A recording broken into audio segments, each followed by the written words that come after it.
কিছু কিছু মৃত্যু আমাদের হার্টকে কিছুক্ষণের জন্য ভূমিকম্পের মতো নাড়িয়ে দিয়ে যায়। কিছু কিছু মৃত্যু আমাদেরকে কয়েক সেকেন্ডের জন্য স্তব্ধ করে দেয়।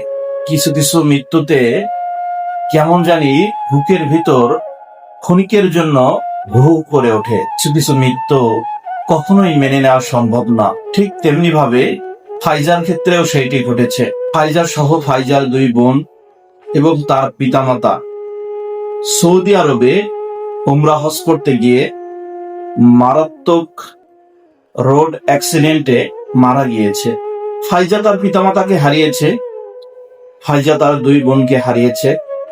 এখন ফাইজা দেশে বেঁচে ফিরে এসেছে।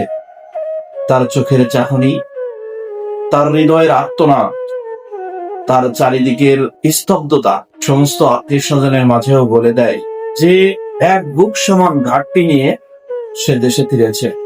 এক বুক সমান নীরবতা, এক বুক সমান স্তব্ধতা, চারিদিকে সেই মুখগুলোই খুঁজতেছে। অশ্রুসিক্ত চোখ ছলছল করছে, মুখে নেই কোনো হাসি, মলিন চেহারা, চারিদিকেই যেন খুঁজে ফিরছে দুই বোনকে, তার পিতামাতাকে। চারিদিকেই যেন চোখ দুটো ঘুরছে লাটিমের মতো। কোথায় আমার সেই খেলার সাথী, কোথায় আমার পিতামাতা? এই তো কিছুদিন আগে খেলনা নিয়ে ঝগড়া করেছিলাম, এই তো কিছুদিন আগে বাবা মার কাছ থেকে খাবার নিয়ে কাড়াকাড়ি করে সবাই একসাথে খেয়েছিলাম, এই তো কিছুদিন আগে পড়ার টেবিলে সবাই একসাথে বসেছিলাম। হয়তো এরকমটাই ভাবছে ছোট্ট ফাইজা। চারিদিকেই শুধু তার আত্মনাদ।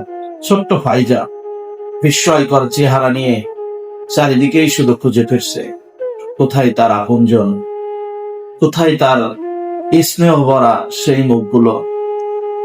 আর হয়তো কখনো স্নেহ পাওয়া হবে না, আর হয়তো কখনোই একসাথে খেলা হবে না, আর হয়তো কখনো একসাথে ঝগড়া, একসাথে খুনসুটি, একসাথে খাওয়া দাওয়া, একসাথে খেলাধুলা হবে না। কিছু কিছু মৃত্যু এমনই।